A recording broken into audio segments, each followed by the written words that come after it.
नमस्कार, स्वागत आहे तुमचं सुषमाज किचनमध्ये। आज आपण अगदी 2 साहित्यातच शुगर फ्री झटपट तयार होणारे मोदक तयार करणार आहोत। हे तुम्ही गणपती स्थापनेला किंवा मग गणपती विसर्जनाला सुद्धा अगदी 5 ते 10 मिनिटात हे तयार करू शकता। तयार करून हे मोदक तुम्ही जास्त दिवस पण ठेवू शकता। रेसिपी शेवटपर्यंत बघा, रेसिपीला लाईक करा, चॅनलला सबस्क्राईब करा। आता आपण मोदक बनवायला सुरुवात करूया। कमेंटमध्ये गणपती बाप्पा मोरया लिहायला विसरू नका।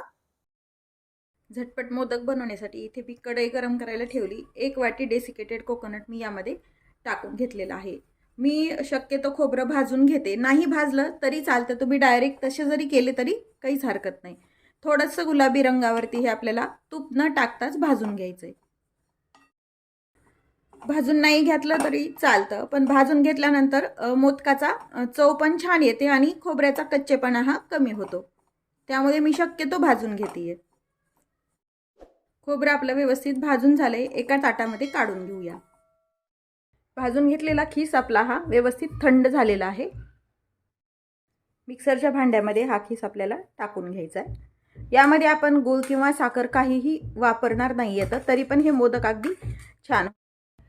आपण भाजलेला खोबऱ्याचा डेसिकेटेड खीस यामध्ये टाकून घेतलाय। आपण यामध्ये गूळ किंवा साखर नाही वापरणार आहोत, आपण फक्त ओला खजूर यामध्ये वापरणार आहोत।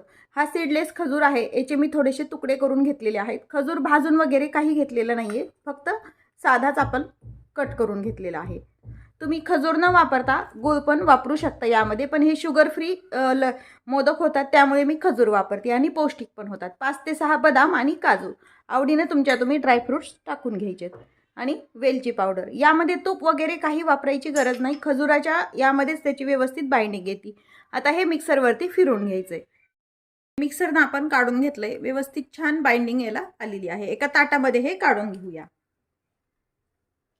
हे मोदक जास्त दिवस पण टिकतात, तुम्ही गणपती बसवायच्या आधी पण करून ठेवले तर 10-12 दिवस पण हे मोदक छान राहतात। याचे तुम्ही मोदक बनवू शकता किंवा मग लाडू पण बनवू शकता।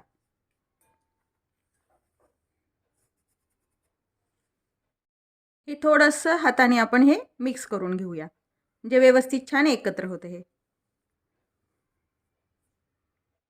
आता हे छान तयार झालंय, याचे आपण डायरेक्ट मोदक करणार आहोत।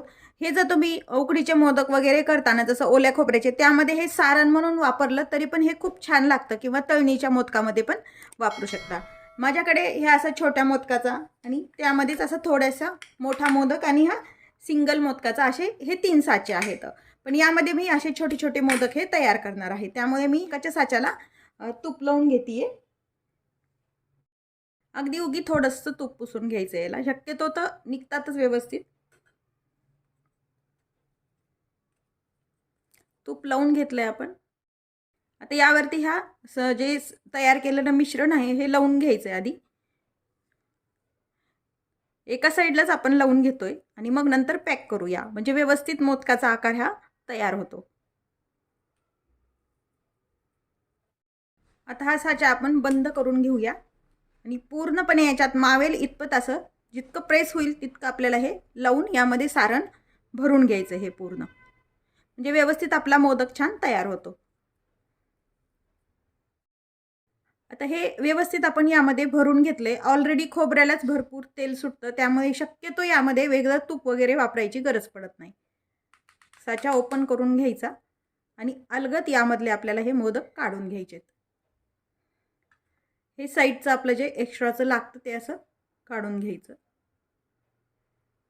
अगदी व्यवस्थित छान असे हे मोदक तयार होतात। असेच आपण बाकीचे मोदक पण तयार करून घेऊया। तयार आहेत आपले गणपती बाप्पाच्या प्रसादासाठी झटपट असे शुगर फ्री मोदक। यामध्ये मी एक असा मोठा पण तयार करून घेतलेला आहे।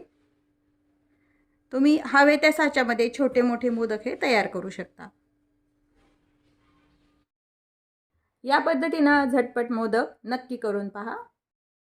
तसेच व्हिडिओला लाईक करा, चॅनलला सबस्क्राईब करा आणि बेल नोटिफिकेशन पण ऑलवर प्रेस करा। अशाच नवीन व्हिडिओसोबत पुन्हा भेटूया, तोपर्यंत बाय बाय। व्हिडिओ पाहिल्याबद्दल खूप धन्यवाद।